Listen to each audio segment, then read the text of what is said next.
जहाँ लहरें चांद की किरणों में नहाकर चमकती थीं। एक बुजुर्ग मछुआरा रहता था जिसका नाम था विक्रमादित्य। उसकी उम्र ने उसके माथे पर गहरी लकीरें खींच दी थीं और उसकी गरीबी ऐसी थी कि वह अपने लिए, अपनी पत्नी शकुंतला और 3 बच्चों अर्जुन, मोहिनी और कर्ण के लिए 2 वक्त की रोटी भी मुश्किल से जुटा पाता था। उसका जीवन मानो समंदर की लहरों से जूझता एक पुराना जहाज था जो हर तूफान में डगमगाता था। हर सुबह जब दुनिया नींद में डूबी होती, विक्रमादित्य अपनी चरमराती नाव और फटे हुए जाल को कंधे पर लादकर समुद्र की ओर निकलता। उसने अपने दिल में एक कानून बांध रखा था। वह दिन में केवल 4 बार ही जाल फेंकेगा, न ज्यादा न कम। यह कसम मानो समुद्र के देवता वरुण से किया गया कोई पवित्र वचन था। उसकी आंखों में उम्मीद की चमक थी, मगर दिल में गरीबी का गहरा दर्द छिपा था। वह हर सुबह समंदर से फुसफुसाता, ऐ समुद्र, मेरे बच्चों के भूखे पेट के लिए कुछ तो बख्श दे। एक ऐसी ही चांदनी रात में जब चंद्रमा अपनी सौम्य रोशनी से समुद्र को आलिंगन कर रहा था, विक्रमादित्य तट पर पहुंचा। उसने अपने मैले कुचैले वस्त्र उतारे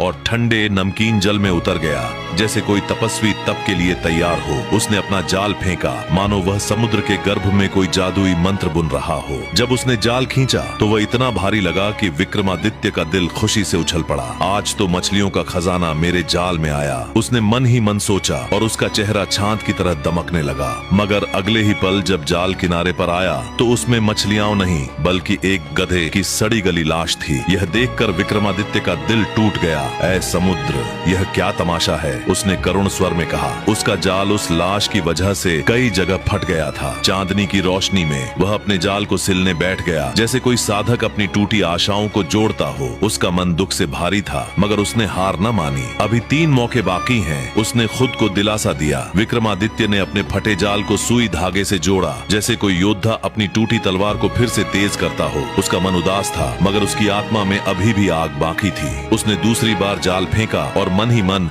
वरुण देव से गुजारिश की, ऐ समुद्र के स्वामी, मेरे परिवार को भूखा न रहने दे। जब उसने जाल खींचा तो वह फिर भारी लगा। विक्रमादित्य की आंखें खुशी से चमक उठी। अब की बार जरूर मछलियों का झुंड होगा, उसने सोचा और जाल को उत्साह में खींचा। मगर जब जाल किनारे पर आया तो उसमें मछलियां नहीं बल्कि एक पुरानी टोकरी थी जो कंकड़ पत्थर और कीचड़ से भरी थी। ये देखकर विक्रमादित्य का दिल और टूट गया। वह समुद्र के किनारे रेत पर बैठ गया और आकाश की ओर देखकर चीखा, ऐ किस्मत, मुझ पर क्यों गुस्सा है? मैं तो एक गरीब मछुआरा हूँ जो अपने परिवार की रोजी रोटी की तलाश में यहाँ आया हूँ। तूने मेरे लिए मृत्यु का फरमान सुना दिया। ये मेरा इकलौता पेशा है और मेरी सारी मेहनत के बावजूद मैं अपने बच्चों का पेट नहीं भर पाता। शायद मैं गलत हूँ जो तुझसे शिकायत करता हूँ। तुझे तो नेक लोगों को सताने और बिना गुण वालों को ऊंचा उठाने में मजा आता है। उसकी आवाज में दर्द और करुणा थी, मानो वह समुद्र के देवताओं से अपनी तकदीर बदलने की भीख मांग रहा हो। विक्रमादित्य ने गुस्से में उस टोकरी को दूर फेंक दिया, जैसे कोई योद्धा अपनी हार को ठुकराता हो। फिर उसने अपने जाल को कीचड़ से साफ किया, जैसे कोई साधु अपनी आत्मा को शुद्ध करता हो। उसका मन भारी था, मगर उसने सोचा, किस्मत मुझसे रूठी हो पर मैं हिम्मत नहीं हारूंगा। वह फिर से समुद्र के सामने खड़ा हुआ, अपने जाल को थामे, जैसे कोई तपस्वी अपने संकल्प को थामता हो। उसने मन में ठान लिया कि वह तीसरी बार जाल फेंकेगा, चाहे जो हो जाए। विक्रमादित्य ने तीसरी बार जाल फेंका, मगर इस बार उसका मन अस्थिर था। वह सोच रहा था, क्या समुद्र मेरी हिम्मत को परख रहा है? जब उसने जाल खींचा तो फिर वही निराशा। जाल में न मछलियां थीं, न कोई खजाना, केवल पत्थर, सीपियां और गीली मिट्टी थी। विक्रमादित्य का धैर्य अब जवाब देने लगा था। उसका मन इतना व्याकुल हो गया कि वह पागलपन की कगार पर पहुंच गया। कोई भी जुबान उसकी इस निराशा को बयान नहीं कर सकती थी। फिर भी जैसे ही भोर की पहली किरण ने समुद्र को छुआ, विक्रमादित्य ने अपने धर्म का पालन किया। वह एक नेक इंसान था। उसने समुद्र के किनारे रेत पर बैठकर प्रार्थना की, जैसा कि वह हर रोज करता था। उसने कहा, ऐ खुदा, तू जानता है कि मैं दिन में केवल 4 बार जाल फेंकता हूँ। 3 बार मैंने फेंका और हर बार मुझे सिर्फ निराशा मिली। अब मेरे पास केवल एक मौका बाकी है। मैं तुझसे गुजारिश करता हूँ, जैसे तूने मूसा को समुद्र के बीच रास्ता दिखाया, वैसे ही मेरे लिए इस समुद्र को मेहरबान कर दे। उसकी प्रार्थना में गहरा विश्वास था, मानो वह कोई प्राचीन मंत्र जप रहा हो। विक्रमादित्य ने अपनी आखिरी उम्मीद के साथ चौथी बार जाल फेंका। उसका दिल धड़क रहा था, जैसे कोई यात्री अनजान रास्ते पर चल रहा हो। जब उसने जाल खींचा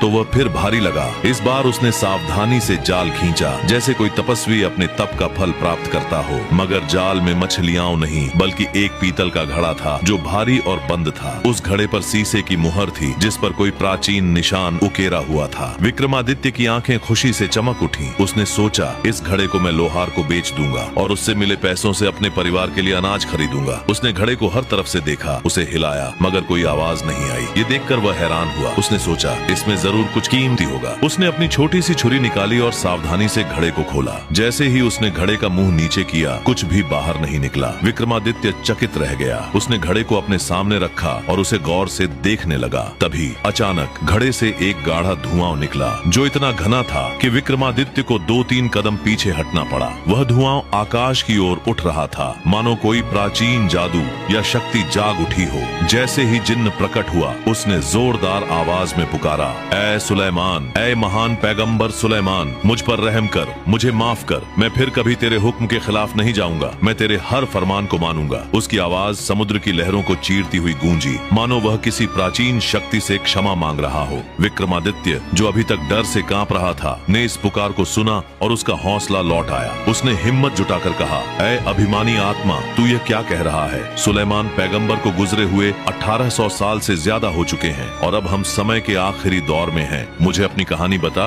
कि तू इस पीतल के घड़े में कैसे कैद हुआ? उसकी आवाज में साहस था, मगर एक हल्का सा डर भी छिपा था, जैसे कोई साधक किसी दैवीय शक्ति से सवाल कर रहा हो। जिन्न ने विक्रमादित्य की ओर गुस्से भरी नजरों से देखा और गरजा, तू मुझे अभिमानी आत्मा कहता है? तुझ में कितनी हिम्मत है? मुझे अदब से बात कर, वरना मैं तुझे अभी जान से मार दूंगा। उसकी आवाज ऐसी थी जैसे आकाश में बिजली कड़क रही हो। विक्रमादित्य ने हिम्मत बटोर कर जवाब दिया, ऐ जिन्न, तू मुझे क्यों मारना चाहता है? क्या मैंने तुझे अभी इस घड़े से आजाद नहीं किया? क्या तू मेरी इस खिदमत को भूल गया? उसकी आवाज में नरमी थी, मगर उसका साहस अटल था। जिन्न ने कहा, नहीं, मैं तेरी खिदमत को भूल नहीं सकता, मगर यह तुझे बचा नहीं सकता। मैं तुझे सिर्फ एक इनाम दूंगा। विक्रमादित्य ने पूछा, वह इनाम क्या है? जिन्न ने जवाब दिया, वह यह है कि तू चुन ले तुझे किस तरह मरना है। विक्रमादित्य ने हैरानी और गुस्से में कहा, मैंने तेरा क्या बिगाड़ा है? क्या यही मेरी खिदमत का इनाम है? जिन्न ने जवाब दिया, मैं तुझे और कोई सजा नहीं दे सकता। अगर तू इसका सबब जानना चाहता है तो मेरी कहानी सुन। जिन्न ने अपनी कहानी शुरू की और उसकी आवाज में गम और गुस्सा दोनों थे। मैं उन बागी आत्माओं में से हूँ जिन्होंने दाऊद के बेटे सुलेमान के हुक्म का विरोध किया था। सुलेमान ने मेरी इस बगावत का बदला लेने के लिए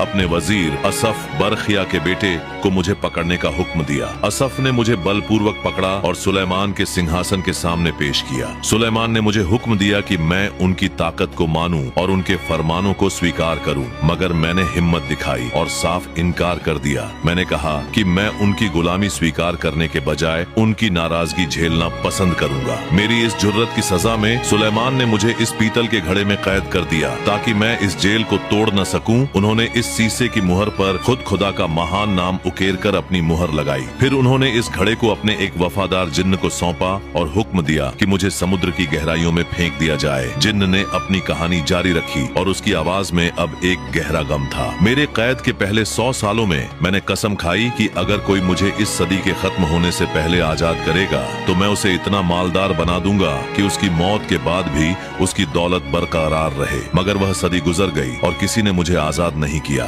दूसरी सदी में मैंने कसम खाई कि जो मुझे आजाद करेगा उसे मैं जमीन के सारे खजाने खोल दूंगा, मगर फिर भी कोई नहीं आया। तीसरी सदी में मैंने वादा किया कि जो मुझे आजाद करेगा उसे मैं एक ताकतवर बादशाह बना दूंगा और हर दिन उसकी 3 मुरादें पूरी करूंगा, चाहे वे कैसी भी हों। मगर वह सदी भी बीत गई और मैं कैद में ही रहा। आखिरकार इतने लंबे वक्त तक कैद रहने से गुस्से में आकर मैंने कसम खाई कि अगर अब कोई मुझे आजाद करेगा तो मैं उसे बेरहमी से मार डालूंगा और उसे सिर्फ इतना हक दूंगा कि वह अपनी मौत का तरीका चुन ले। इसलिए चूंकि तूने मुझे आज आजाद किया है, मैं तुझे यही हक देता हूँ, अपनी मौत का तरीका चुन ले। जिन्न की बातें सुनकर विक्रमादित्य का दिल और भारी हो गया। उसने करुण स्वर में कहा, हाय, मैं कितना बदकिस्मत हूँ जो यहाँ आकर एक ऐसे नाशुक्रे पर एहसान कर बैठा। ऐ जिन्न, मैं तुझसे गुजारिश करता हूँ, अपने इस नाइंसाफी भरे फैसले पर गौर कर और इस बेरहम कसम को वापस ले। मुझे माफ कर जैसे खुदा तुझे माफ करेगा। अगर तू मुझे जिंदगी बख्श दे तो खुदा तुझे हर खतरे से बचाएगा। मगर जिन्न ने ठंडे लहजे में जवाब दिया, नहीं, तेरी मौत का फैसला हो चुका है। बस इतना बता, तू किस तरह मरना चाहता है? ये सुनकर विक्रमादित्य का दिल और दुखी हुआ, न कि अपनी जान की फिक्र में, बल्कि अपने 3 बच्चों अर्जुन, मोहिनी और कर्ण के लिए, जो उसकी मौत के बाद यतीम हो जाएंगे और गरीबी के अंधेरे में डूब जाएंगे। उसने फिर से जिन्न को मनाने की कोशिश की और कहा, ऐ जिन्न, मेरे इस एहसान पर रहम कर जो मैंने तुझे इस कैद से आजाद करके किया। जिन्न ने सख्त लहजे में जवाब दिया, मैंने पहले ही कहा, इसी वजह से मुझे तुझे मारना है। विक्रमादित्य ने हैरानी से कहा, यह कैसी अजीब बात है, तू नेकी का बदला बदी से देना चाहता है। सच ही कहा गया है कि जो नाशुक्रे पर एहसान करता है उसे हमेशा बुरा इनाम मिलता है।